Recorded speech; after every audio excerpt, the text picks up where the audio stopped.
Venga. Buenas tardes a todas y a todos. Me alegra ver que una vez más la sala se llena. No sé, creo que sois un poco temerarios, más teniendo en cuenta que por fin parece que hace un día de primavera. Bueno, maravilloso que estéis aquí, maravilloso ver también caras menos conocidas, más jóvenes.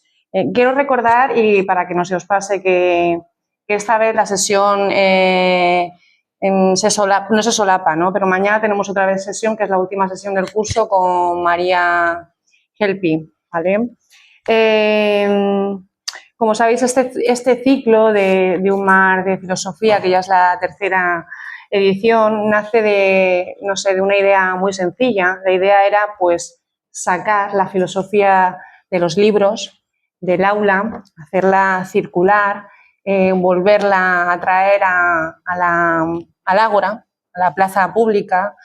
Me viene a la mente uno de los versitos del poema de Parménides, donde dice la diosa: juzga con la razón el argumento debatido por mí, ¿no? Ahí, esa manera que tiene la diosa de interpelar al interlocutor para que deje ese camino de la opinión y se adentre, ¿no?, por el camino de la verdad, como a través del diálogo.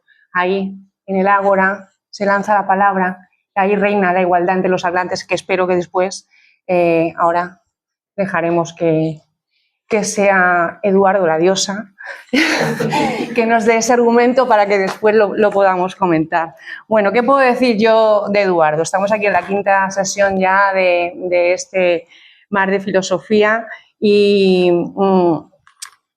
Nada, bueno. No, bueno, yo poquitos que así que estamos aquí en su casa, ¿no? En Benidorm, y poquito puedo contar yo que no sepáis de él. Bueno, a grandes rasgos, pues sabemos que Eduardo es doctor en filosofía por la UNED, catedrático de secundaria, que lleva años dedicado a la docencia, a la divulgación, pero que no es uno de esos tipos, ¿no?, filósofos metidos en su cueva o en el silencio de su despacho, de su biblioteca. Bueno, supongo que algunos momentos de esos tendrá, sino que cree firmemente que la filosofía debe circular, debe salir fuera, debe entrar en diálogo, pues, con la cultura, con la política, con la literatura y con la vida cotidiana.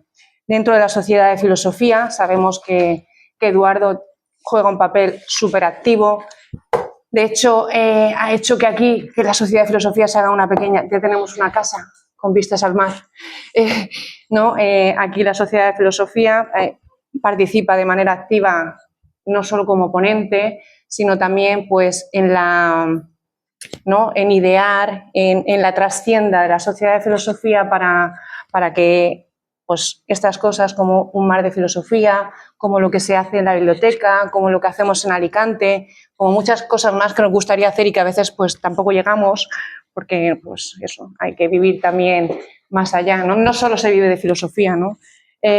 Bueno, pues también me gustaría desde aquí dar las gracias sobre todo al Ayuntamiento de Benidorm, porque si tenemos esta chocita o este rincón en el Mediterráneo es también porque el Ayuntamiento de Benidorm nunca nos ha dicho que no. Y, por supuesto, también agradecer al CEFIRE también esta colaboración que permite que los profesores que se inscriben, pues, certifiquen horas. Estamos ya a puntito de terminar este ciclo y yo creo que el balance, pues, está siendo muy positivo y espero, ya estábamos antes tomando un café y hablando de la cuarta edición de Un mar de filosofía. Bueno, hoy Eduardo nos va a acompañar con esta quinta sesión, que tiene un título muy sugerente y que promete bastante: Manual de supervivencia para apocalípticos.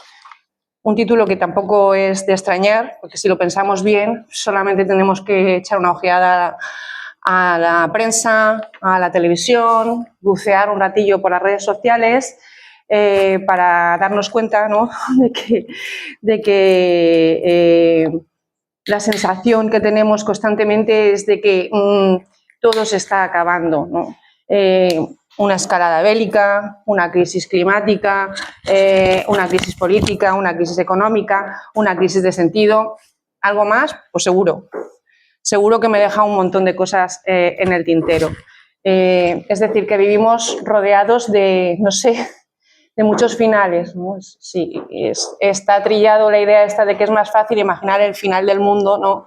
que ser capaces de imaginar una nueva forma que vivir o para cambiar, ¿no? O para que no sea posible, ¿no? Y yo creo que esta paradoja, esta fascinación que tenemos en el mundo contemporáneo por también los relatos apocalípticos, por la catástrofe, va a ser uno de los puntos de partida, no sé, más que nada por la sugerencia que me da, o las sensaciones, las vibraciones que me da ese título de esta sesión. Otro elemento importante que creo que atraviesa, que es un dardo ahí o una flecha, pues esta sesión, no sé, yo siempre digo, has venido aquí a hablar de tu libro, y es que es pues, también supongo que algo de presencia tendrá, y tenemos que anunciar aquí pues que Eduardo acaba de sacar un libro, Olvidar a Dios, Introducción a la teología materialista de Slavoj Žižek. Bueno, en fin, supongo que también este libro estará aquí de manera transversal o de manera más evidente. Decir también que este libro, espero que hoy hablemos un poquito de él y que os incite a comprarlo y a leerlo. Yo todavía no lo he terminado, pero bueno. Y decir que el 30 de abril, pues lo presentaremos en Alicante, en la librería 80 Mundos, por eso que si seguís con preguntas, tendremos tiempo ahí de charlar de manera pausada sobre las cuestiones del libro. Vale, el libro, que creo que también forma parte de esta charla, yo creo que también juega, ¿no? o plantea esta paradoja, ¿no? de esa tendencia que tenemos a plantear o a estar siempre ante la catástrofe o los relatos apocalípticos, precisamente porque durante muchos años, sobre todo en Europa, pues teníamos un marco ahí que nos acogía un relato, una narrativa, la religión que nos prometía pues un futuro, una promesa, ¿no? de vida. ¿Qué pasa cuando eso se cae, se desvanece? Quizá ¿qué significa vivir en ese vacío en el que nos quedamos? Bueno, pues me gustaría plantear, antes de darle paso a Eduardo, ¿no? No sé si esto va a aparecer en su charla, pero la pregunta es ¿por qué en el mundo contemporáneo tenemos esa fascinación o esa tendencia constante a estar planteando la cuestión del final, de la catástrofe? ¿Qué significa, ¿no? También esa pérdida de certezas? ¿Cómo podemos habitar en ese vacío? Sé que en tu libro no vas a traer, ¿no? O a recoger nuevas, a recuperar certezas, sino que yo creo que vas a plantear un poquito el significado precisamente de vivir en esa situación de vacío, de pérdida de discursos en los que apoyarnos. ¿Qué relación tiene el cristianismo, el ateísmo en este mundo contemporáneo? Y sobre todo, lo que más me importa, ¿la filosofía juega algún papel más allá de la interpretación o de un análisis? Bueno, pues no lo sé. A ver si contestas. A lo mejor precisamente vas a decir que no lo sé. Pero a mí me gustaría pensar que por lo menos pueda servir de brújula o de guía cuando todo se tambalea o cuando ni siquiera hay donde sujetarse. No lo sé. Bueno, estas preguntas son las que lanzo yo para darte la palabra y no me voy a extender mucho más. Te dejo con esta quinta sesión, que tiene un título súper sugerente: Manual de supervivencia para apocalípticos. Espero que no tengamos que echar mano de ese manual, pero por si acaso os recomiendo que cojáis el boli, que toméis apuntes. Yo también voy a tomarlo porque no sé lo que puede pasar. Así que nada, vamos a dejar que hable Eduardo.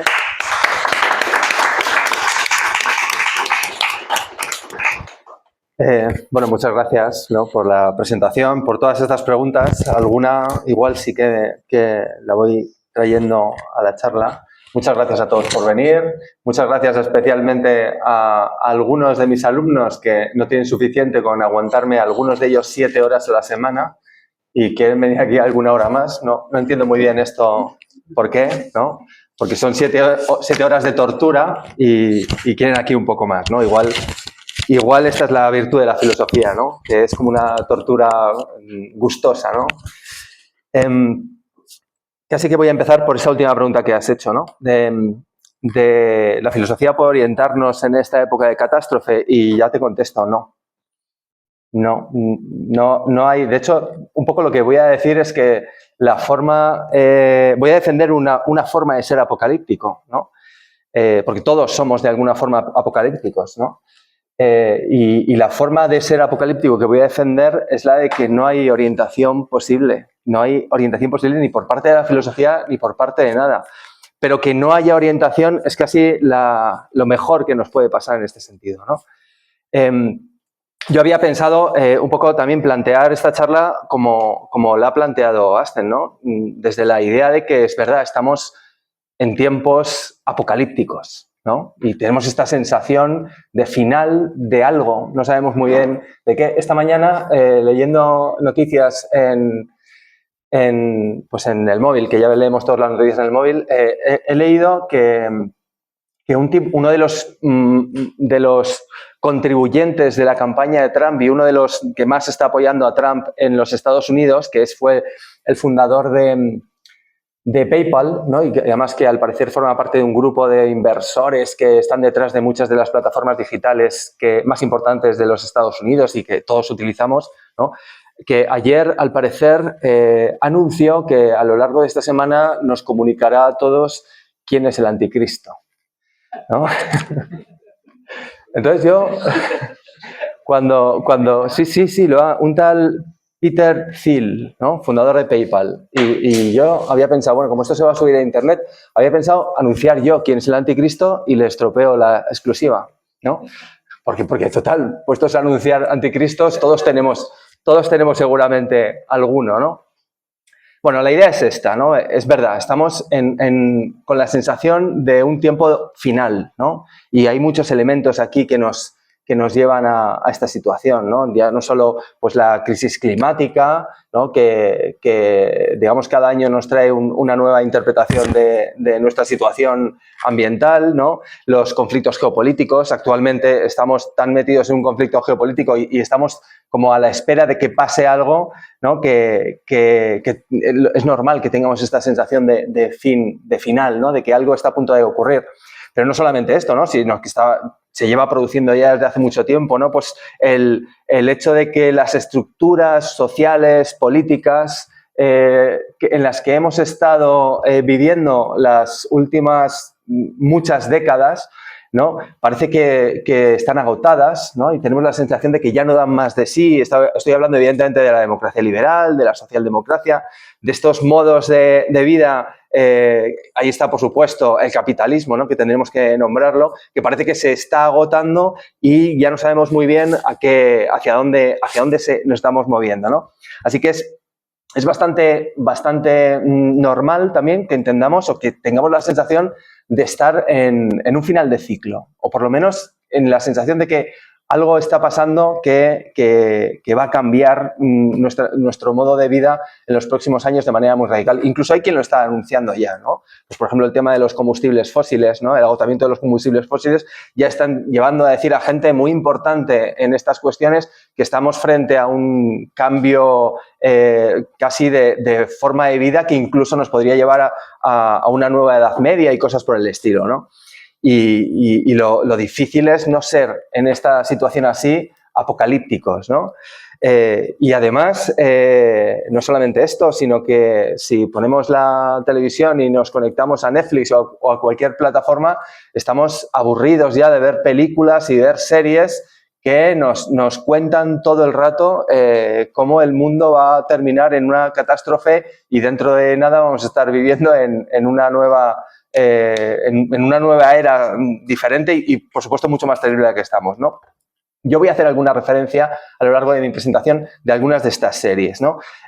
También hay un montón de libros, ¿no? Si os ponéis a mirar en los libros que se han publicado en los últimos años, no hablo de las últimas décadas, hablo de los últimos años, alrededor de este asunto, pues hay un montón de libros que analizan esta cuestión, ¿no? Desde Viviendo el final de los tiempos de Slavoj Žižek. Slavoj Žižek va a ser un autor al que yo me voy a agarrar mucho en esta charla, hasta, por ejemplo, Colapsología o El fin del mundo ya tuvo lugar, que son dos libros que defienden una cosa parecida, y es la idea de que en realidad estamos esperando la catástrofe, pero la catástrofe ya ha sucedido y no nos hemos dado cuenta todavía. Un poco de esto va a haber en mi charla, ¿no? O el libro que ha sido un éxito editorial de Byung-Chul Han, ¿no? La sociedad del cansancio, que nos cuenta cómo estamos ya en una sociedad del agotamiento, que ya no da más de sí, porque somos nosotros los que hemos, de manera individual, los que hemos estado tirando del sistema, sobrecargando nuestras espaldas, y ya no hay forma de que esto aguante mucho más tiempo, ¿no? O La fiesta del fin del mundo y la industria. Bueno, La fiesta del fin del mundo, por ejemplo, es un libro que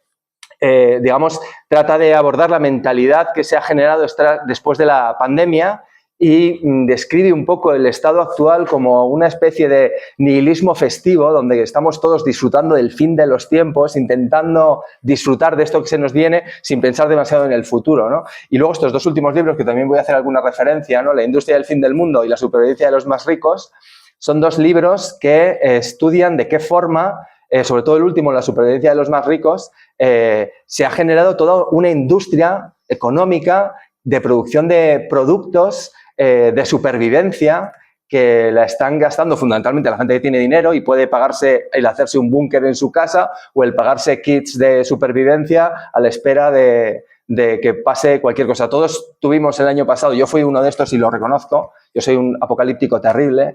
Todos tuvimos la experiencia el año pasado de cuando se fue la luz durante un rato. Yo a los 10 minutos ya estaba en un chino comprando velas, latas y lo que fuera para afrontar el...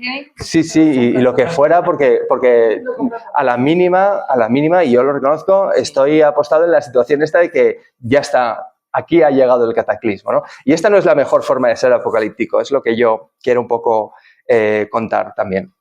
Bien, lo que voy a intentar explicar en esta charla básicamente es las diferentes formas que hay de ser hoy en día apocalípticos y desde mi punto de vista cuál es la mejor, ¿no? ¿Cuál es la mejor forma de afrontar este final de los tiempos? No el final de los tiempos, porque yo no sé tampoco si estamos en el final de los tiempos, pero sí esta sensación del final de los tiempos, ¿no? Y para contar esto, me voy a apoyar fundamentalmente en dos interpretaciones que hace Slavoj Žižek, y esto lo cuento en este libro, esto que voy a contar aquí lo cuento en este libro, no todo lo que voy a contar aquí sale en este libro, ni voy a contar todo lo que sale en el libro, a ver si con un poco de suerte pues alguien se lo quiere comprar, ¿no? Creo que ha habido alguien en Cuenca que se lo compró el otro día. Pero son dos formas de entender la religión y especialmente dos formas de entender el cristianismo, ¿no? Porque esto de ser apocalíptico es una forma de ser cristiano o casi es uno de los rasgos fundamentales de ser cristiano, ¿no? Y yo parto de la idea de que todos, de una forma u otra, tenemos una relación con el apocalipsis porque todos formamos parte de una cultura judeocristiana y por tanto tenemos una cierta actitud escatológica, ¿no? Y hay diferentes formas de afrontar esta situación y de entender diferentes posturas escatológicas, diferentes formas de entender hacia dónde vamos, ¿no? Porque ¿qué es realmente ser apocalípticos, ¿no? ¿Qué es realmente esta cuestión que estamos planteando, ¿no? Pues podemos decir un poco, así de salida, que es una especial relación que tenemos con el tiempo, ¿no? Los apocalípticos, nosotros, ¿no? Y me estoy refiriendo a todos nosotros, somos apocalípticos porque entendemos el tiempo presente siempre en relación con su culminación, ¿no?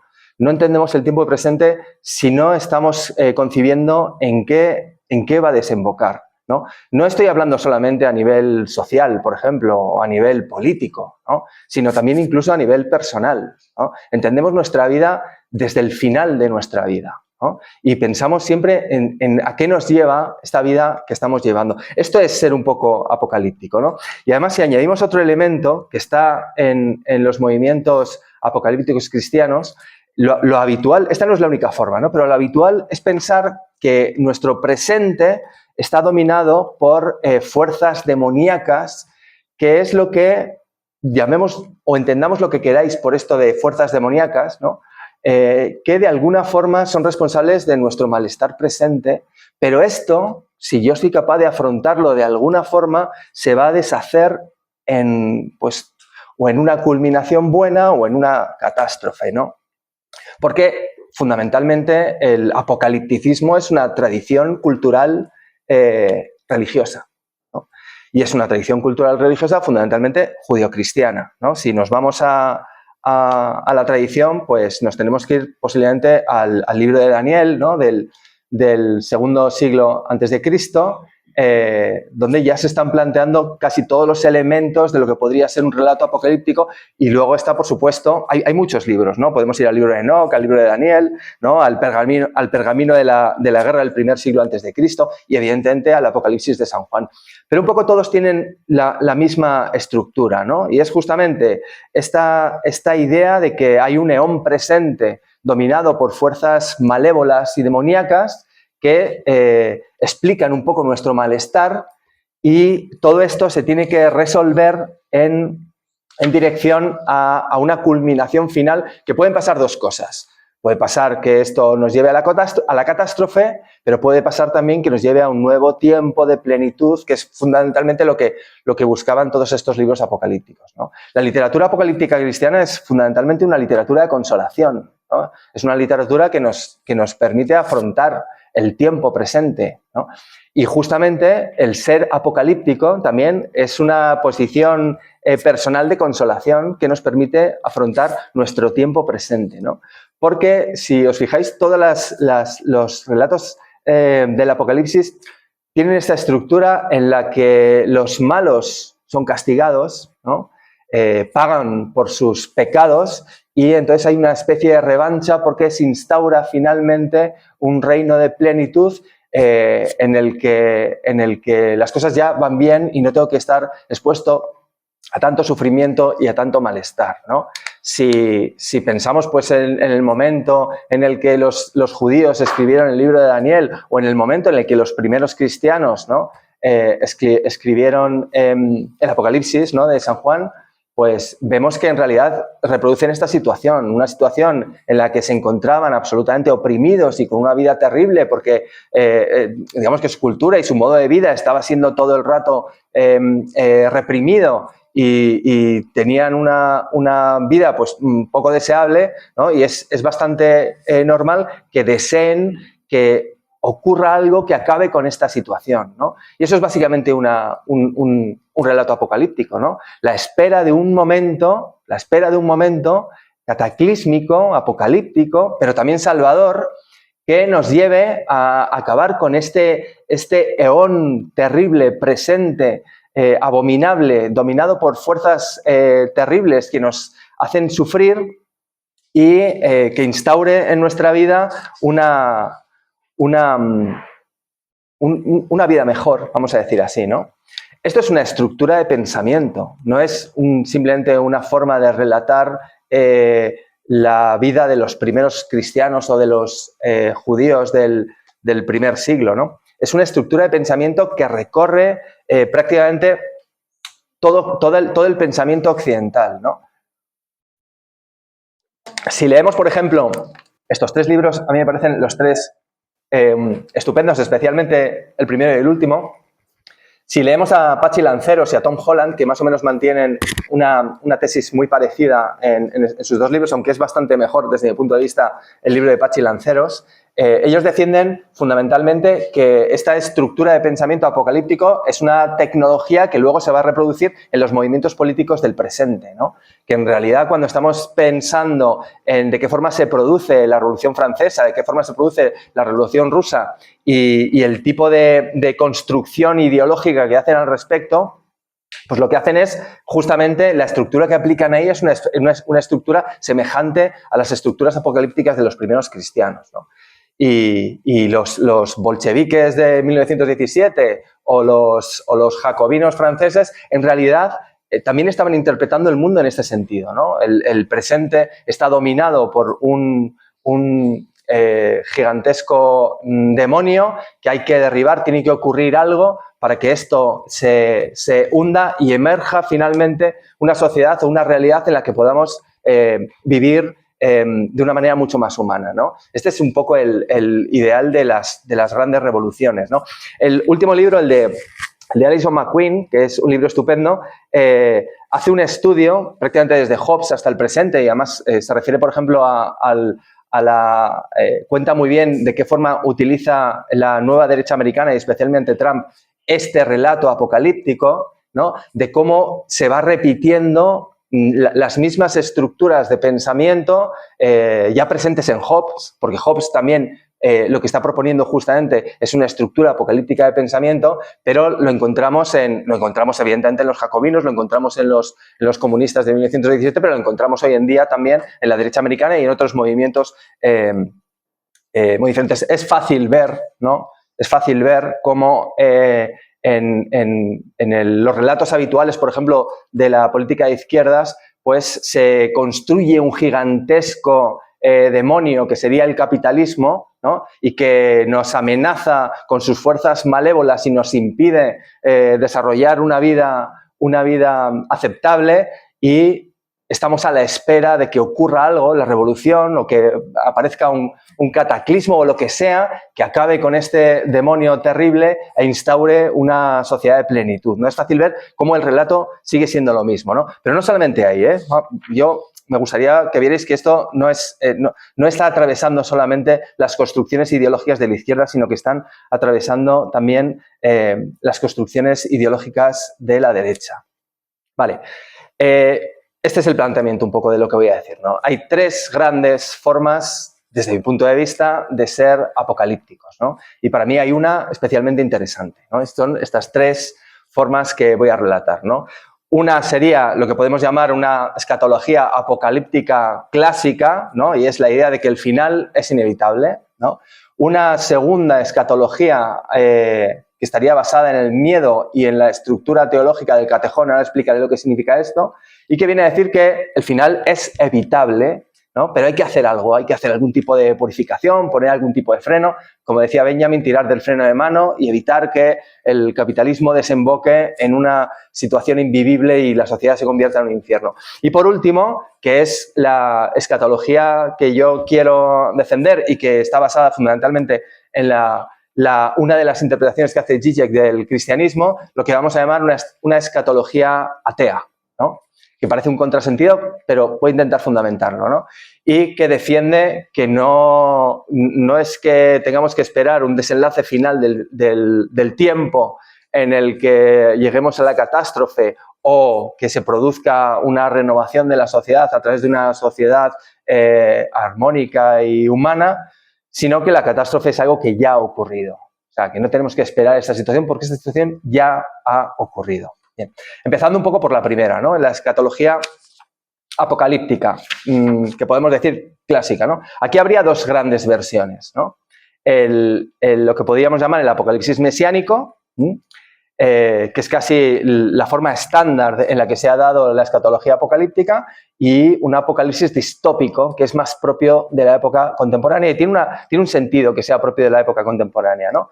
El apocalipsis mesiánico es esta forma de entender que nos encaminamos inevitablemente a la catástrofe, esto va a ocurrir, es inevitable, pero tiene que ocurrir un evento salvador que nos libere de este malestar e instaure un reino de Dios en la tierra, un reino de Dios en la tierra, ¿no? Esto es el modelo, entre otras cosas, es el modelo del comunismo revolucionario del siglo XX, ¿no? Es el modelo del leninismo, básicamente. Una revolución, digamos, acabará con estas fuerzas demoníacas del capitalismo y de la burguesía e instaurará el reino de Dios sobre la tierra, ¿no? Que, como sabemos, pues lo instauró un poco defectuosamente y no fue del todo el reino de Dios, ¿no? Pero no es... Esto está un poco de capa caída en la izquierda siquiera, ¿no? Y ya hay pocos relatos en la izquierda que realmente se crean el este apocalipsis mesiánico, ¿no? Hay pocas digamos, versiones del pensamiento de izquierdas que realmente piensen que se puede instaurar algo así como una sociedad del bienestar, ¿no? Una igualdad del bienestar, podríamos decir, ¿no? Sin embargo, este relato reaparece en diferentes eventos, ¿no? Todos recordamos cómo en el 2020, cuando ocurrió la pandemia, pues la gente empezó a decir en redes sociales y por todos lados que de esta íbamos a salir mejor y este iba a ser el gran evento que por fin iba a hacernos salir a todos cogidos de la mano a abrazarnos por las calles, ¿no? Pero esto mismo se repitió el año pasado en el apagón, ¿no? Al día siguiente del apagón, los periódicos se llenaron de noticias de cómo el que se hubiera caído la electricidad y no tuviéramos redes sociales y no tuviéramos WhatsApp y entonces hizo que la gente saliera a la calle a estar juntos, a compartir el espacio, a hacer juegos entre ellos, a disfrutar de la comunidad, ¿no? Habría que ver qué habría pasado si el apagón hubiera durado una semana más, ¿no? En qué hubieran desembocado esos juegos, ¿no? Y esa experiencia de la bella comunidad, Hegel diría la bella comunidad griega, ¿no? La bella comunidad ética, ¿no? Ahora bien, esto está ahora mucho más que en la izquierda, mucho más que en la izquierda, está en lo que podríamos llamar la nueva derecha, ¿no? Sobre todo hay algunos libros, estos 3 libros a mí me parecen estupendos, que analizan justamente esto que se ha llamado la nueva derecha alternativa, ¿no? La alt-right americana, y que está fundamentalmente, y que explica fundamentalmente la emergencia de fenómenos como Trump, ¿no? Si, por ejemplo, vamos a los 2 segundos, sobre todo el último es interesantísimo, y estudiáis algo que se ha producido en los Estados Unidos, que es el conspiracionismo de QAnon, no sé si lo conocéis esto, pero es un fenómeno que algunos ya me habéis oído hablar de esto, es un fenómeno interesantísimo porque es un auténtico relato de la conspiración, ¿no? Generado por voy a decir, cientos de miles de personas en los Estados Unidos, en los que hay una interpretación de la realidad absolutamente apocalíptica y mesiánica, ¿no? El relato de QAnon viene a ser más o menos un relato en el que ven o presentan el mundo como dominado por una élite de magnates, por supuesto de izquierdas, ¿no? Globalistas de izquierdas, del Partido Demócrata, que tratan de extender esta nueva cultura woke por el mundo, ¿no? Woke. Y, por supuesto, ven en la figura de Donald Trump el Mesías, Salvador, que, digamos, emergerá acabando con todos estos magnates. Uno de ellos, por cierto, era el pederasta Epstein, que le está trayendo muchos problemas a Donald Trump en Estados Unidos porque en el relato justamente de QAnon, Donald Trump sería uno de los que luchaba contra Epstein, ¿no? Por eso le está planteando tantos problemas, ¿no? Justamente ellos llaman, por eso se llama así este último libro, ¿no? La tormenta sobre nosotros. Ellos hablan del día de la tormenta como el día que Donald Trump por fin dará un golpe encima de la mesa y toda esta camarilla de magnates mundiales pues serán encarcelados, metidos en la cárcel y se instaurará sobre la tierra un reino de libertad y de estabilidad y de... bueno, que seremos todos felices básicamente porque habrá un Mesías Salvador que nos ha venido a traer la justicia y la paz. Claro, es muy interesante de qué forma se ha desarrollado esta conspiración, porque ellos son capaces de integrar absolutamente todo lo que pasa, todos los elementos que van ocurriendo en la política internacional y en la política nacional son reinterpretados e incorporados a la conspiración, ¿no? Y ahora probablemente no, ahora es así. Ahora seguramente no, es así. El relato de esta invasión de Irán pues es un elemento más justamente en este proyecto de Donald Trump de liberar al mundo de los demonios que nos están esclavizando a todos a través de la cultura woke y de todo este tipo de elementos, ¿no? Entonces es un relato claramente mesiánico. Esto no es baladí, quiero decir que no es algo de 4 locos, ¿no? Esto explica directamente el acontecimiento de la política norteamericana más importante casi de los últimos 100 años, que es el asalto del Congreso por parte de pues, miles y miles de personas que pensaron que podían parar unas elecciones democráticas en los Estados Unidos asaltando el Congreso, ¿no? Y esto fue justamente también fue el momento en el que fracasaron un poco, ¿no? Y ellos son conscientes de ello, ¿no? Bien, yo voy a hacer a lo largo de esta charla, ya que estamos tan permeados o contaminados o educados, ¿no?, por el cine y por las novelas y por las series, voy a hacer algunas referencias justamente a series y a películas y a libros también, ¿no?, que explican justamente esta situación. Y claro, la película que hemos visto todos y que es el relato del apocalipsis mesiánico es claramente Matrix. De hecho, la nueva derecha americana, creo que algo parecido contó Ariana Viñó cuando habló aquí de su charla, el relato justamente de esta nueva derecha es el relato de Matrix, ¿no? Lo de la pastilla roja, pastilla verde, ¿no? Ellos se ven a sí mismos como los que se han dado cuenta de quiénes son los dominadores, ¿no? Pues el tipo el Ciel que nos va a decir esta semana quién es el anticristo, ¿no? Ellos se han dado cuenta cuál es la élite que domina el mundo y que nos está imponiendo una forma de vivir que nos esclavizará. Y entonces, solo algunos de ellos que se han dado cuenta, pues tienen las herramientas justamente para esta situación. Esto es ni más ni menos que la película Matrix, ¿no? Y es un relato mesiánico clásico, por decirlo de alguna manera. Vale, el segundo de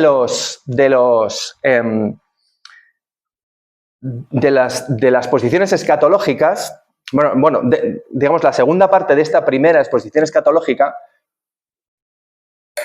es el relato que avisa que el final va a llegar, ¿no? La catástrofe es inminente, va a ocurrir un final de los tiempos, esta vida que hemos construido no tiene continuidad y, por tanto, vamos a desembocar inevitablemente en un final de la civilización, pero no hay renovación, ¿no? No hay renovación de esta situación, ¿no?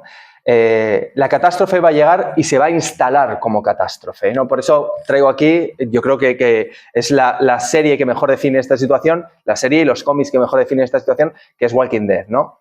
Walking Dead, si habéis visto la serie o habéis leído los cómics, empieza justamente en el momento en el que ya todo ha fracasado, y entonces lo que relata es el momento de la civilización hundida, ¿no? Y esto se ha dicho mucho de Walking Dead, ¿no? Hay otras series también que cuentan un poco lo mismo, ¿no? Como por ejemplo el cuento de la criada, ¿no? De Margaret Atwood, ¿no? La novela de Margaret Atwood, ¿no? Es la idea de que el cataclismo se va a producir, pero lo que se va a instalar es una distopía, ¿no? Si uno puede considerar que esto es un relato que no tiene... Que es absolutamente negativo y catastrofista, ¿no? En realidad, no, esto se ha dicho de Walking Dead, ¿no? Es una defensa, es la mejor defensa que hay casi de la utopía neoliberal, ¿no? De hecho, en estos dos libros se cuenta muy bien, ¿no?, cómo se ha generado toda un mercado de productos para la gente que realmente está esperando que esto se produzca tarde o temprano, ¿no? Y se construyen sus búnkeres debajo de su casa y se compran kits de supervivencia, se llenan los armarios de armas, ¿no? Y en el fondo, en cierta forma, están casi esperando con goce que esto ocurra, porque va a ser el momento en el que ellos van a ser realmente quienes quieren ser. Es decir, va a ser el momento en el que su fantasía neoliberal de que en realidad la vida no es más que una lucha de todos contra todos, les va a convertir a ellos en los héroes de esta nueva situación, ¿no? Y aquí hay un goce totalmente, ¿no? Y si veis la serie Walking Dead, creo que lo describe con absoluta fidelidad, ¿no? Porque es una descripción de una situación apocalíptica y catastrófica, pero hay un goce en la supervivencia de esta situación, ¿no? De hecho, yo me he encontrado 1.000.000 de veces con conversaciones con gente, con profesores y con gente que se supone que tiene un nivel intelectual, ¿no?, que te dicen, que te critican, por ejemplo, Gran Hermano, pero luego te dicen, bueno, yo si fuera algún reality iría a Supervivientes, ¿no? Como diciendo, bueno, esto es otra cosa, ¿no? Es decir, esto tiene un valor, ¿no? Y siempre está el que te dice, el que te cuenta el relato de, no, sí, nos quejamos mucho del capitalismo, pero en realidad, si volviéramos a antes, cuando no teníamos esto y no teníamos lo otro, en realidad ahí se ve claramente dónde está lo que vale, ¿no? Y de hecho, con el relato de la pandemia, yo no sé si... de la pandemia, del apagón, yo a veces confieso que me veo aquí, Lo digo que yo estoy contaminado también por este tipo de cosas. De hecho, alguien aquí en la sala sabe que hacen un chiste en su casa que si finalmente llega el cataclismo, el apocalipsis, van a venir todos a mi casa porque yo siempre tengo la nevera llena hasta arriba de cosas y vamos a poder sobrevivir. Se ríen de mí un poco, hacemos esa broma, ¿no? Entre amigos, ¿no? Un poco de eso hay en mi situación, ¿no? En mi sensación. Pero claro, esto es una posición de goce, porque el que se coloca ahí, lo que está diciendo, yo soy uno de estos elegidos, ¿no? El mundo se va a ir a la mierda, ¿verdad? Y se va a acabar la civilización y vamos a tener que sobrevivir todos enfrentándonos contra todos. Pero yo soy de los que voy a sobrevivir porque soy uno de los elegidos que está preparado para esto, ¿no? Igual que en el relato apocalíptico de la derecha americana, el elegido es el que se ha tomado la pastilla verde, creo que es, porque es el capaz, o azul, ¿no? Porque es el que es capaz de identificar todas las señales y comprender todas las señales de este relato final, ¿no? Aquí la posición de goce es exactamente similar, ¿no? Es decir, hay como un deseo de que todo esto se vaya a la mierda para que finalmente se vea que yo soy de los elegidos, ¿no? ¿No? Es la roja, ¿no? Bien, hay una segunda forma de ser apocalíptico, ¿no? O un segundo relato escatológico que explica también una posición diferente, ¿no? Y esta es lo que podríamos llamar la escatología del miedo, ¿no? Los que dicen, sí, bueno, a ver, las cosas no van por buen camino, se están produciendo situaciones que realmente hacen que se tambalee este modo de vida que tenemos, pero todavía estamos a tiempo de pararlo, ¿no? Todavía podemos echar el freno, por decirlo de alguna manera, ¿no? Esto no es ni más ni menos, ¿no? No hay que... En realidad la filosofía tampoco ha inventado mucho, esto ya lo sabía Hegel, ¿no? Esto estaba ya en la religión, ¿no? Esta es una estructura de pensamiento que nos propone Pablo en la segunda carta de Tesalonicenses, ¿no? Pablo escribió la primera carta de Tesalonicenses un poco avisando de que el fin del mundo estaba próximo, ¿no? Esta era la posición habitual de los cristianos del primer siglo. La idea de que estábamos ya en el tiempo de descuento, de que se acababa, estaba a punto de llegar el anticristo, la segunda venida y se iba a instaurar el reino de Dios, luego había que prepararse. Y Pablo se dio cuenta de que en algunas comunidades y especialmente en Tesalónica, algunos de los miembros de la comunidad cristiana decían, bueno, pues como ya estamos en el final, yo ya paso de todo, ¿no? No voy a trabajar, no colaboro con la comunidad, nada, me echo a dormir, ¿no? Y él dice, bueno, esto está alterando un poco la vida en las comunidades. Y entonces propone esta figura del catejón, ¿no? Que ha sido tan fructífera en la filosofía política fundamentalmente, ¿no? Y la idea del catejón es la idea de un freno, ¿no? Sí, vale, el fin del mundo va a llegar, pero hay algo que lo impide. Hay un elemento que está impidiendo, ¿no? Lo que podríamos decir la llegada del anticristo, la llegada del apocalipsis. Porque este freno es lo que, digamos, que Dios ha dispuesto para darnos el tiempo suficiente como para adaptar nuestras comunidades a la nueva forma de vivir, ¿no? Esta es la figura del catejón, ¿no? De esta idea prácticamente hizo Carl Smith toda una teoría política, ¿no? Carl Smith justamente interpreta que el Leviatán de Hobbes es el catejón, la idea del catejón, la idea teológica del catejón, y considera fundamentalmente que la política consiste en esto. La política es construir una estructura sólida que impida la deriva apocalíptica que nos lleva al final, ¿no? Que nos lleva al cataclismo, ¿no? Carl Smith está claro de cuál es el cataclismo que quería evitar y qué es lo que le parecía a él que estaba poniendo en riesgo nuestro modo de vida, y era ni más ni menos que pues las revoluciones anarquistas y las revoluciones comunistas, que él lo veía como una especie de ataque y de puesta en tela de juicio de, digamos, la estructura política que había hecho que nos mantuviéramos más o menos una sociedad estable durante tanto tiempo, ¿no? Entonces él entiende la política como este intento de retener aquello que nos da estabilidad, ¿no?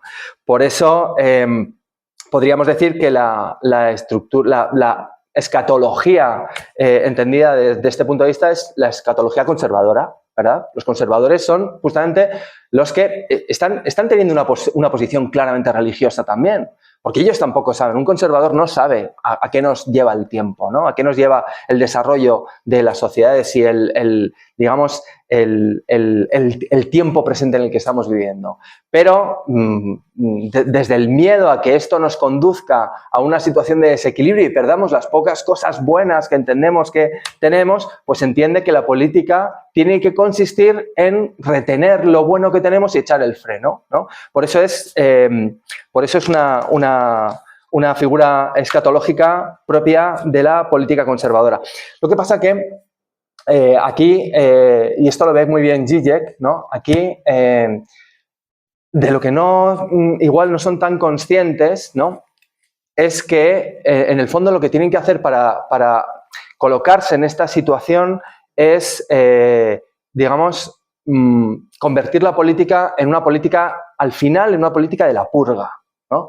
Porque ¿en qué consiste echar el freno de mano? ¿No? ¿En qué consiste retener el tiempo para que no devenga y nos lleve finalmente hacia el apocalipsis? Pues consiste justamente en eliminar de la política aquello que hace que la política se vuelva inestable, ¿no? Por eso se convierte inevitablemente, toda posición conservadora, esto lo ve muy bien Zizek, se convierte inevitablemente en una política de la purga. ¿En qué consiste? En decir cosas como, o sea, si la democracia está bien, la democracia liberal está bien. El problema es que hay algunos elementos que la desestabilizan, ¿no? ¿Y quiénes son los elementos que la desestabilizan? Pues, por ejemplo, la política radical, ¿no? Los comunistas radicales o la derecha radical, ¿no? Entonces se imaginan una situación en la que nada de esto exista. Y lo que tienen que hacer es justamente estar poniendo todo el rato límites a la entrada en la política de todos estos elementos, ¿no? En el fondo, por eso justamente, digamos, de la política conservadora emerge casi inevitablemente, algunos seguramente aquí no estarán de acuerdo, pero de la política conservadora emerge inevitablemente la política de la purga, ¿no? Porque cuando uno empieza a poner límites a los que son justamente aquellos elementos que distorsionan nuestro modo de vida, no puede parar de poner estos límites. Y finalmente, pues tiene que encontrar chivos expiatorios que expliquen por qué justamente no hemos logrado conservar esto tan bueno que teníamos, ¿no? Es decir, es como echarle un poco la culpa a lo otro, y no al sistema, a lo otro, que desestabiliza el sistema, y yo puedo imaginarme que si me libero de eso otro, y puede ser eso otro, ahí podéis poner lo que queráis, podéis poner a los comunistas, podéis poner a los inmigrantes, podéis poner a lo que se os ocurra que tiene que ser expurgado de este modo de pensamiento, ¿no?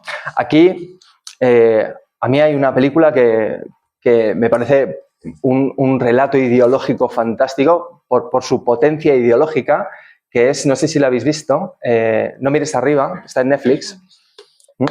Si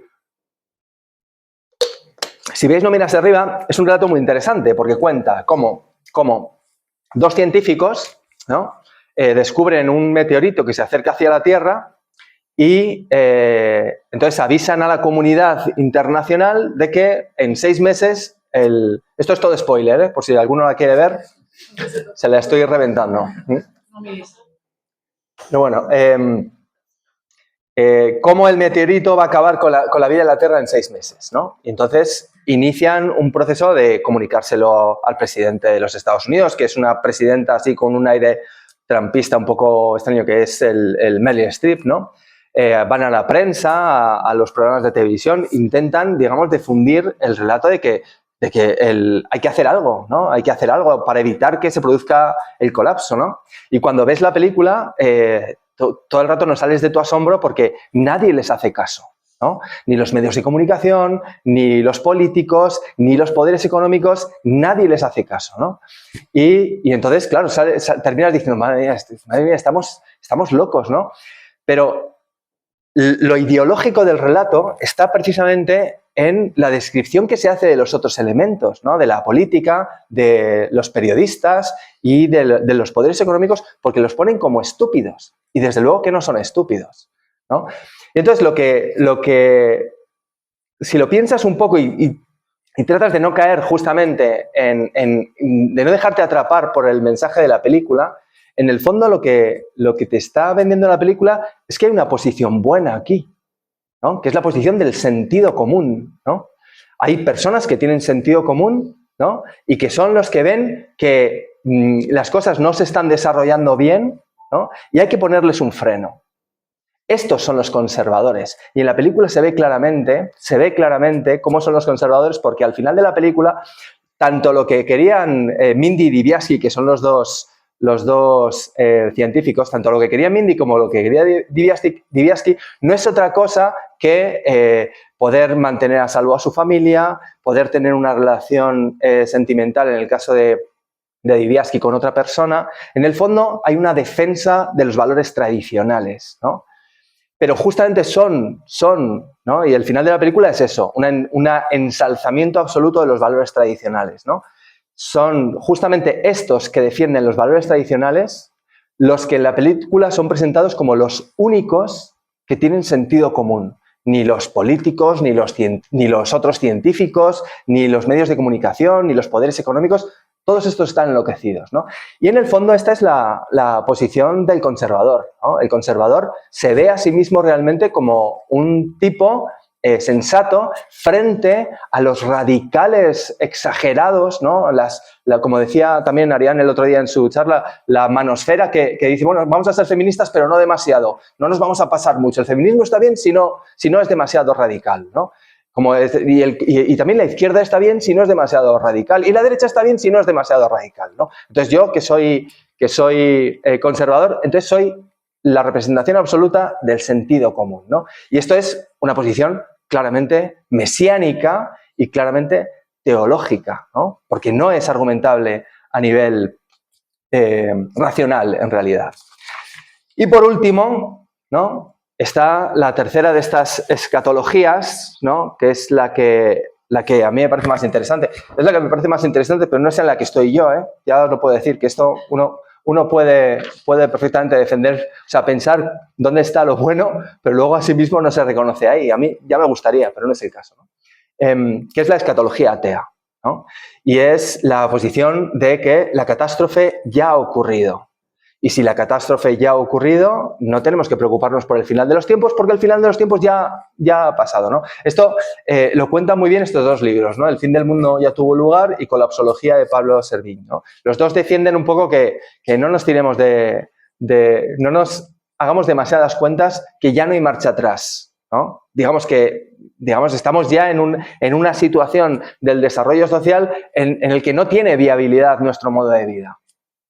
Y por tanto, y esta es la postura que un poco va a tener Slavoj Žižek, en este sentido, no se trata tanto de adoptar una posición histérica como es la del conservador que dice hay que hacer algo para evitar la catástrofe, ni tampoco la posición podríamos decir, el psicótico que lo que quiere es acelerar el tiempo para que llegue ya cuanto antes el final y poder tener su aventura survivalista en las estepas norteamericanas, ¿no?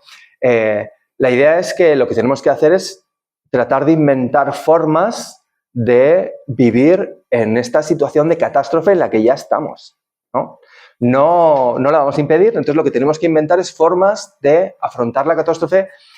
Y aquí es lo interesante, porque yo creo, y esta es la idea que tomo de Slavoj Žižek, que esta es la única posición escatológica que toma en cuenta a los otros, ¿no?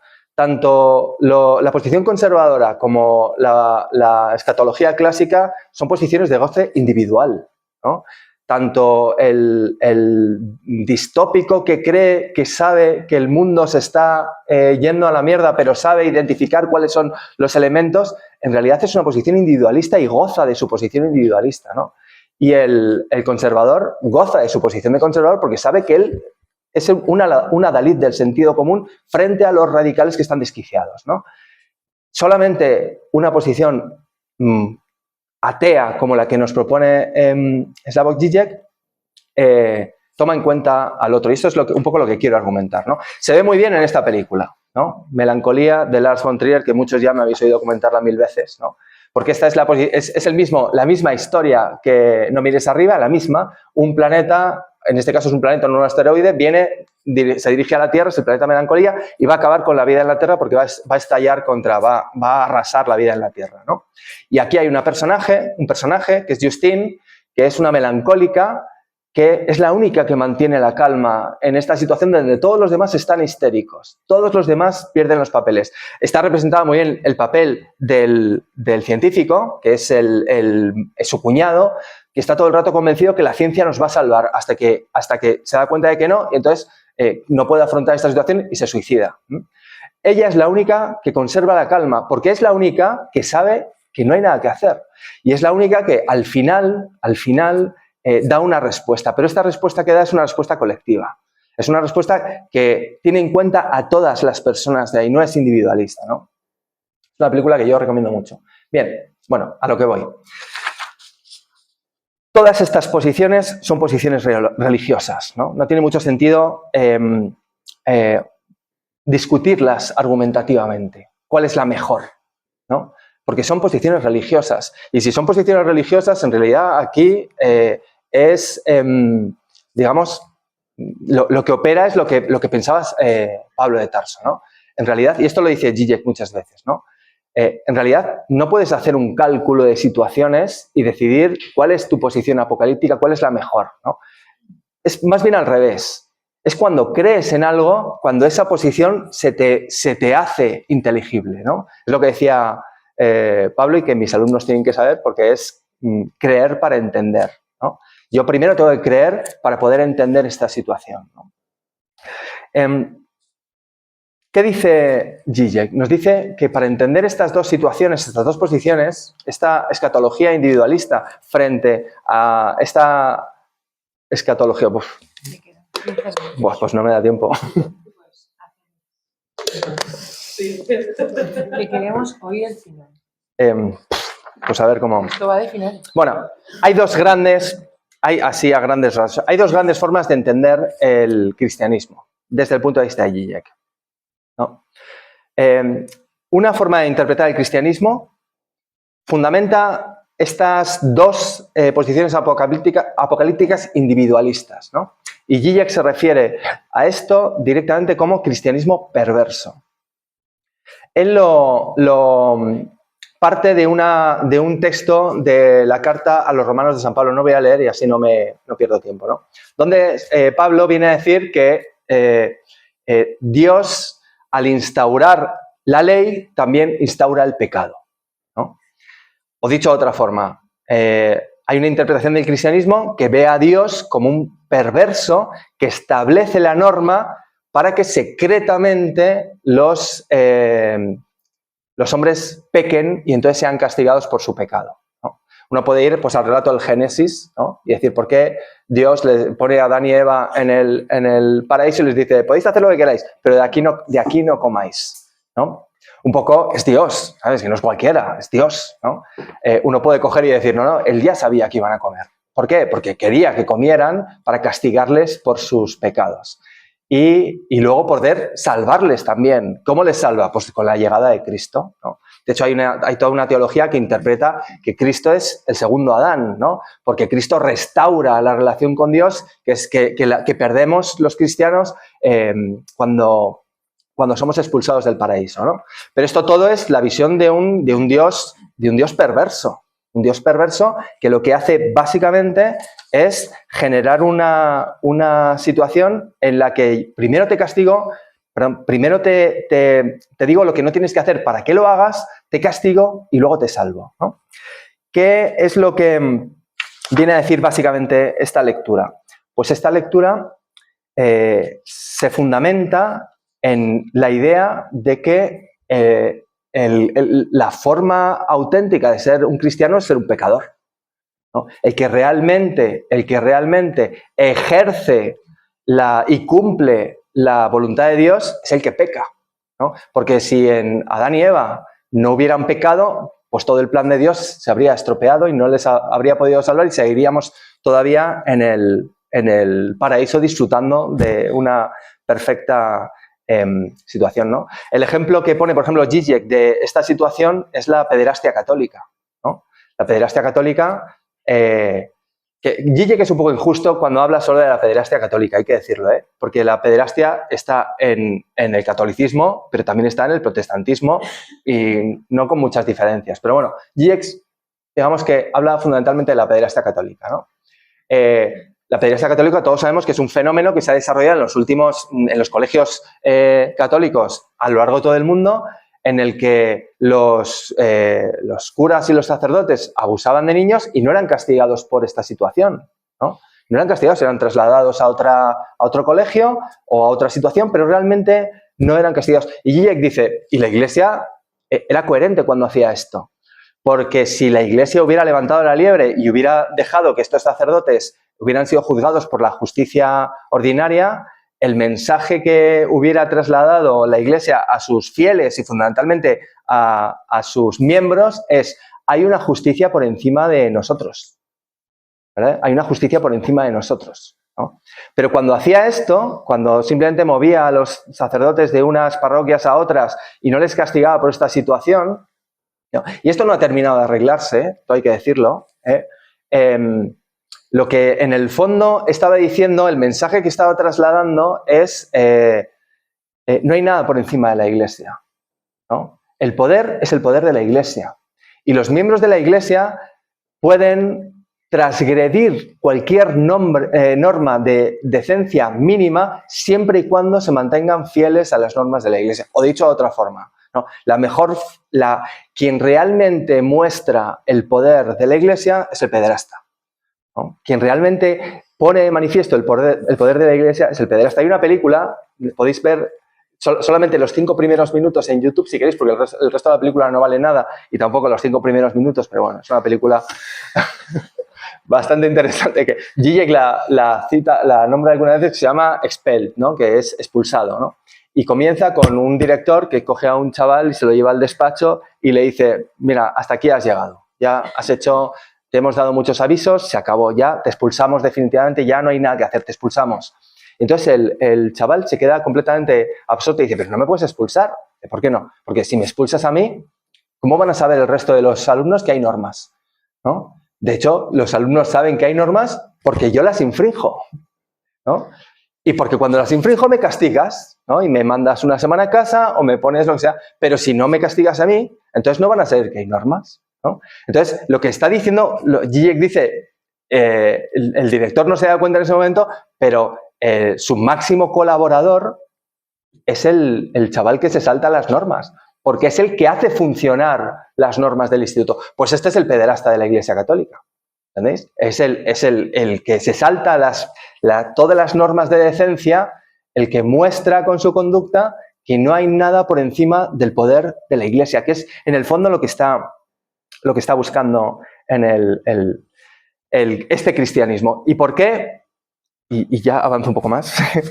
¿Por qué este es el fundamento de esta posición escatológica de la primera y la segunda forma de ser apocalípticos, ¿no? Porque en realidad, por poner un ejemplo, ¿no? Y os había traído un texto que no voy a leer tampoco, de Merleau-Ponty, Humanismo y Terror, ¿no? Que Merleau-Ponty fue un pensador francés que se alineó con el estalinismo, ¿no? Y en un momento dado defendió las posiciones estalinistas, ¿no? Y lo que viene a decir en este texto, no lo voy a leer, es que, bueno, si al final la revolución llega a buen puerto, todas las tropelías que hayamos hecho están justificadas. ¿Entendéis? Podemos saltarnos y transgredir cualquier norma de decencia siempre y cuando lo que se garantiza es el triunfo de la revolución, ¿no? En el fondo es esta estructura de pensamiento que estoy diciendo aquí, ¿no? Pero es que esto mismo lo encontramos también por ejemplo, en los tecnooptimistas, ¿no? Que piensan que realmente es esta misma forma de ser escatológico, ¿no? Estos defensores de la tecnología que piensan que va a ser la tecnología quien nos salve de los cataclismos y la que arregle todos los problemas que vayamos a tener, ¿no? Por ejemplo, todos los que están absolutamente encantados con el desarrollo de la IA, yo soy uno, ¿eh? Todos los que están absolutamente encantados con el desarrollo de la IA y piensan que la IA va a acabar con todos los problemas de los que hay. Lo que no se dice muchas veces es que para haber desarrollado la IA ha habido que saltarse todas y cada una de las normas de propiedad intelectual que había en todos los países. Había que saltarse todas las normas, pero claro, cuando tú esto se lo comentas a los tecnooptimistas, pues te dicen, bueno, pero esto está justificado. ¿Por qué? Porque al final es que la IA nos va a salvar de todo, nos va a curar el cáncer y va a hacer que encontremos realmente soluciones para todos nuestros problemas, ¿no? Y en el fondo, pues incluso la posición de la escatología de los conservadores, ¿no? Ahora lo estamos viendo. Ahora lo estamos viendo como estamos viendo a un montón de conservadores diciendo cosas como, bueno, a ver, saltarse el orden internacional está muy mal. Pero bueno, si es para acabar con una dictadura en Venezuela o si es para acabar con un régimen tiránico en Irán, pues tampoco está tan mal, ¿no? Es decir, es básicamente justamente este mismo esquema de pensamiento en el que está todo garantizado si el resultado final justamente es la llegada de este reino de Dios que estamos esperando todos, ¿no? Pero luego hay otra forma de interpretar el cristianismo, y corro muchísimo ya acabo, que es el que trata de defender Zizek, ¿no? Zizek justamente le da la vuelta a esta interpretación de la ley, ¿no? Y no es que Dios instaure la ley para que pequemos y luego nos salve de este pecado, ¿no? Es que instaura la ley para hacernos conscientes de nuestra insuficiencia, ¿no? Zizek dice, cuando Adán y Eva comen del fruto prohibido, lo que ocurre es que se dan cuenta de algo en lo que ya estaban, ¿no? De repente dicen, estamos desnudos, pero ya estaban desnudos. Tenemos que trabajar para sobrevivir, pero ya tenían que trabajar para sobrevivir. Ahí existe el dolor, pero ya existía el dolor. Lo único que hace la ley es hacernos tomar conciencia de nuestra insuficiencia, ¿no? Esto es un poco también lo que nos dice Pascal en los pensamientos, ¿no? Pascal, cuando habla en los pensamientos justamente del relato del Génesis, nos dice que explica el relato del Génesis como la constatación de la absoluta lejanía de Dios, ¿no? El relato del Génesis es el Génesis en el que descubrimos que Dios está tan lejos de nosotros que no va a salvarnos de ninguna forma, ¿no? Y entonces Zizek dice que, o cita, ¿no? Tiene un texto, un libro que se llama La monstruosidad de Cristo, que gira en torno a este texto, ¿no? Bueno, hay dos textos muy parecidos, ¿no? Pero yo he traído este. Y es probablemente el momento más dramático de la religión cristiana, pero también seguramente el momento de más intensidad y de más verdad, ¿no? Entonces dice Mateo 27, y desde la hora sexta hubo oscuridad sobre toda la tierra y hasta la hora novena. Y alrededor de la hora novena Jesús exclamó a gran voz, diciendo, Eli, Eli, lema sabactani, Dios mío, ¿por qué me has abandonado?, ¿no? Todo esto, Zizek lo toma evidentemente de Hegel, de la interpretación que hace Hegel de la religión, pero significa básicamente que la religión cristiana es la religión del consuelo que nunca vamos a tener, ¿no? Cuando Cristo constata, colgado en la cruz, que Dios no está escuchando sus súplicas, ¿no? Es el mismo Dios escuchando sus propias súplicas, ¿no? Sabiendo que no puede salvarse a sí mismo. O dicho de otra forma, ¿no? La religión cristiana lo que nos enseña fundamentalmente es que Dios no nos va a ayudar a nada, ¿no? Y en lo que desemboca evidentemente la religión cristiana es en el ateísmo. Esta es la tesis fundamental de Zizek, ¿no? La religión cristiana es una religión atea, porque lo que se produce en esta religión es la muerte de Dios. Y las primeras comunidades de cristianos son las que tenían que organizar su vida en la ausencia de Dios, porque sabían que Dios no nos iba a salvar de absolutamente nada. Ser un auténtico apocalíptico no es estar esperando el Mesías Salvador, sino constatando que el Mesías ya ha venido, ya ha muerto en la cruz y ya no va a haber un Dios que nos venga a salvar. Y esta situación, ¿no?, es la situación de la absoluta indigencia del ser humano. Y para Zizek esta situación es justamente la que justifica la posibilidad de construir comunidades en las que se dé cabida al otro, ¿no? Porque os voy a leer un texto de Zizek que lo dice muy claro, ¿no? No, lo dice aquí. Dice, lo importante es la afirmación de que... Bueno, primero voy a explicar otra cosa. ¿Qué quiere decir? ¿Qué nos propone Pablo en realidad como alternativa a la ley, ¿no? Seguro que si habéis estado alguna vez en una boda, alguien os ha leído este texto en las bodas, porque ese es el texto que siempre se lee en las bodas, ¿no? Es un texto de Pablo. Siempre se suele decir que lo que Pablo hace es, una de las formas de interpretar la propuesta de Pablo, es que sustituye el funcionamiento de la ley por el amor, ¿no? La religión, y lo hemos oído mil veces, el cristianismo es la religión del amor, pero esto hay que saber entender muy bien qué quiere decir. El cristianismo es la religión del amor, ¿no? Porque Pablo nos dice esto en Corintios 13, dice, si yo hablase lenguas humanas y angélicas y no tengo amor, vengo a ser como metal que resuena o címbalo que retiñe. Y si tuviese profecía y entendiera todos los misterios y toda la ciencia, y si tuviese toda la fe de tal manera que trasladase los montes y no tengo amor, nada soy. Y si repartiese todos los bienes para dar a comer todos a los pobres y entregase mi cuerpo para ser quemado y no tengo amor, de nada me sirve. El amor es sufrido, es benigno, el amor no tiene envidia, el amor no es jactancioso, no se envanece, no hace nada indebido, no busca lo suyo, no se irrita, no guarda rencor, no se goza de la injusticia, más se goza de la verdad. Todo lo sufre, todo lo cree, todo lo espera, todo lo soporta.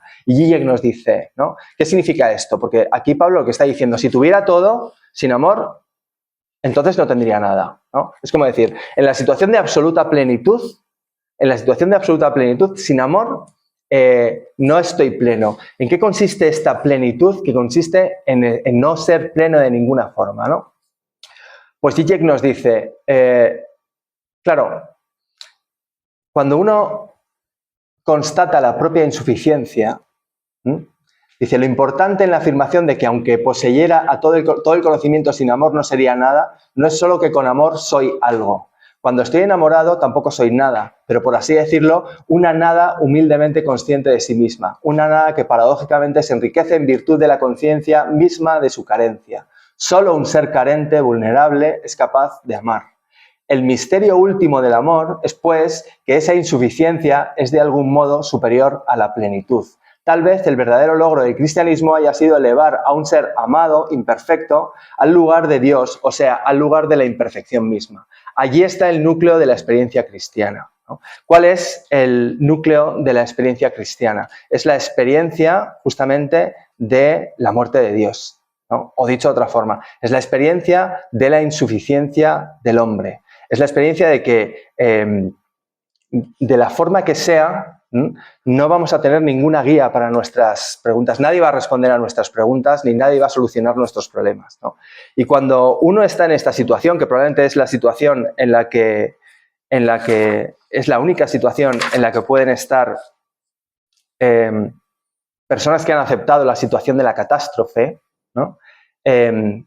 Lo único que te queda es el otro. Mientras uno está,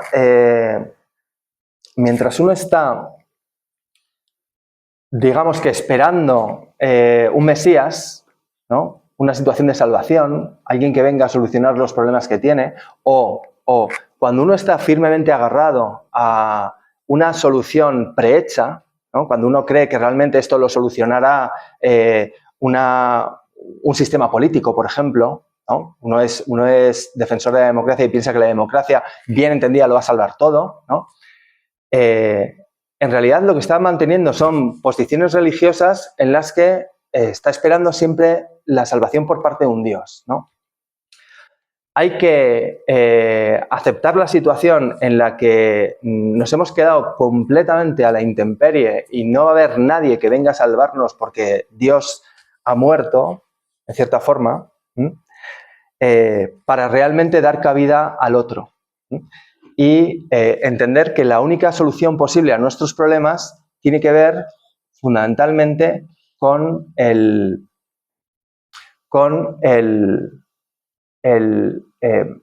encontrar soluciones en la comunidad, ¿no? Estos dos libros que he traído un poco para finalizar, ¿no? Que son de Rebecca Solnit, ¿no? Esperanza en la oscuridad y Un paraíso en el infierno, un poco que le llevan la contraria a todos los relatos apocalípticos que piensan que cuando llegue el apocalipsis lo que va a ocurrir es la lucha de todos contra todos, ¿no? Porque Rebecca Solnit, sobre todo en Un paraíso en el infierno, hace un estudio de catástrofes reales, qué ocurrió en catástrofes reales, qué hicieron las personas en determinadas catástrofes reales. Se centra fundamentalmente en el terremoto de San Francisco y en el terremoto de México, y lo que descubre es justamente lo contrario a lo que esperaríamos que pasara, ¿no? Lo que descubre es que cuando las personas lo hemos perdido todo, lo que buscamos es la ayuda y dar la ayuda a las otras personas, ¿no? Justamente el relato contrario a lo que describe, por ejemplo, una serie como Walking Dead, ¿no?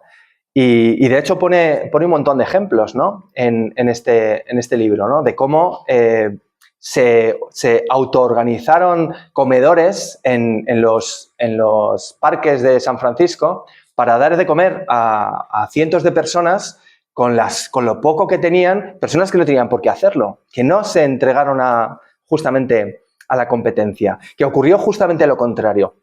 Pero para que eso se diera, tuvieron que experimentar justamente que nadie les iba a venir a ayudar, ¿no? Es decir, o dicho de otra forma, que no hay un Dios tapagujeros, como decía Bonhoeffer, ¿no? Bonhoeffer es uno de los teólogos que fundamentan esta teología de la muerte de Dios, ¿no? Y Bonhoeffer defiende justamente que la religión cristiana es la religión que la forma más cristiana de ser cristiano es ser ateos, ¿no?